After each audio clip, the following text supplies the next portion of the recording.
Hi, I'm Ryan Havis. I'm Genesis Harley. And I'm Gerard Ellis. And this is BT Live.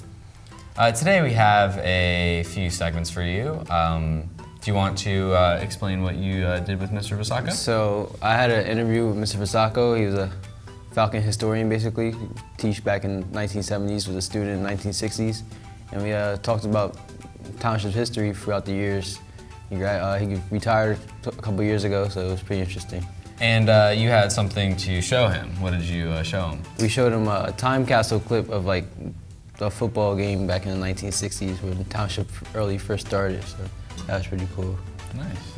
Yeah. I think we should go look at that right now.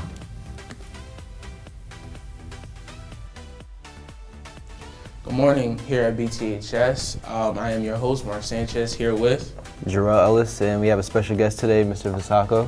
How you doing? Hi. How you doing, Mr. Visacco? Fine, thank you for inviting me. For sure. You know, as a part of the BTHS 1965 Time Capsule Project, we have invited one of the our alumni and former teacher.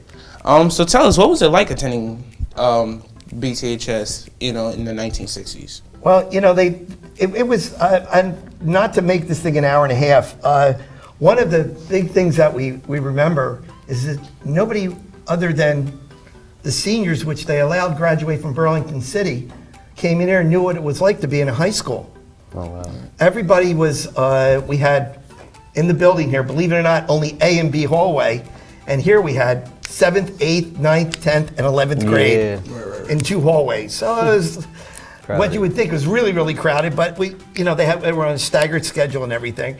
And I can remember walking in here after football practice when they were building the place, and it was just, nobody really knew how to act in a high school. For our football team, we never had a homecoming because there was nobody to come home. Wow. So, you know, we just did a parents' day, you know, so yeah, there was no, like what you people have now, which is a history of Burlington Township, which hopefully we were a part of. Yeah. And up next we have our coverage of Black and Gold Night. I was at Black and Gold Night. It was pretty fun. I was actually in the events, but I wasn't able to film it, but I could tell it was pretty a fun environment to be in. And you were able to actually be there and cover it. Yeah, it was fun filming with everyone else too.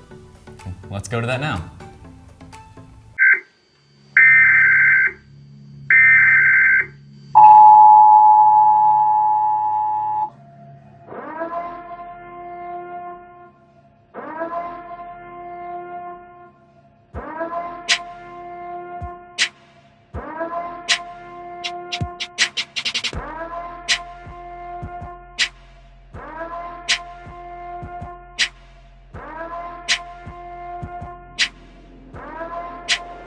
They can't do what you want.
that all our hosts are on Black Squad, we can say that we're all very disappointed. Salty because Gold Squad won. Yeah, it was like first time in 3 years or so. I think it was 2 years. They won years? our freshman year and we're seniors. No, Gold won your freshman year, and then they won. So won my it's like freshman year. sophomore and then junior and then wait. Black we're won not my counting freshman year, and then they won my sophomore year, and then now it's junior year, and Gold won. Oh wait, yeah, that's 2 So years. It's been 2 years. Talking about 3 years. What you talking about? All right, it is my distinct pleasure to be here at the unveiling of our Merlin mascot. I just wanted to say a few words before you met Merlin and who was behind the Merlin mask. The whole idea of Merlin would not have happened if it were not for this student. This student came to me last year and was persistent and insisted that we needed a new mascot.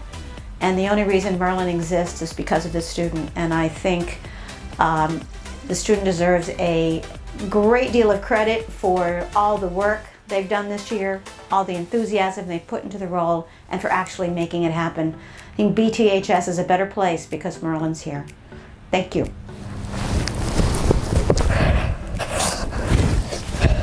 Hey BTHS, it's your favorite senior, Molly Russell, and I wanted to do this as a coming out part 2. Being the mascot for BTHS has been the best experience of my life. And I want to give a big thank you to Mrs. Slaney because she helped me out a lot with it. And I want to give someone that is the next and the next couple of years a good luck because they won't ever be as good as me. Hi, I'm Jennifer Williams with BT Live, here with the mystery mascot, Miss Molly Russell. She's had a long year of being dedicated and at almost every event we have hosted here at our school, from athletic events to Black and Gold Night, and she's been at everything. So I just have a couple of questions for you, Molly, about how difficult it was to A, not tell anybody that you were Merlin, and B, how did it feel being in this hot, awful, hot costume, and C, not being able to speak while you were in costume. I know you to be a talkative girl. To not be able to talk as the mascot must have been difficult. So Molly, help us understand first, how did you keep it a secret? Well, keeping a secret, I only told like a few people at first and only the Black and Gold captains knew. But it was hard for me to keep it like on the down low because I just loved being the mascot so much that I wanted to tell everyone, but I couldn't. So. I will tell you, it actually remained a secret. There are many people that always ask me, do you know who the mascot is? I know you know, you've talked to her, I know you know, and I'd have to be like, no clue, I'm not allowed to know. So it's a very exciting thing that you made it last all season. Second thing, how did you manage in this heated costume? How did make it work? Definitely drinking a lot of water beforehand, drinking and eating beforehand, and my little breaks that I had to drink instead of being on my phone or doing anything else. I had to keep hydrated and staying, not doing too much activity, of course, too. And if I knew that I was getting too hot, that I needed to like calm down a little bit and just like stay like not doing too much. It's smart because you are definitely sweating under here, I'm sure. Yeah. And then finally, Miss Talkative herself, how did you manage being expressive without speaking all season, all year? Well, I looked up on YouTube on different things I could do as a mascot to not talk. So I looked up and I practiced on what I could do with my hands and signature moves and stuff like that so I could talk with my hands and my head and my tail. Mm-hmm. My little, yep, shaking your tail feathers. So I didn't talk. So. Well, Molly, AKA the best Merlin around this year, we thank you. You had a phenomenal year and you made it a lot of fun for all of our kids. Thanks again. This is Jen Williams from BT Live, Molly Russell. Thank you. Merlin. Thank you for joining us this year on BT Live. I'm Ryan Havas. I'm Genesis Harley. And I'm Jarrell Ellis, but me and Genesis are graduating. Yeah. So it'll only be me next year. Yeah. Come out to graduation though, June 21st. Yeah, come see us. I'll be walking. I'll give you like a little dance or whatever. Hope you guys have fun in college. Yeah. Thank you. Yeah. All right. Goodbye. Bye. Adios.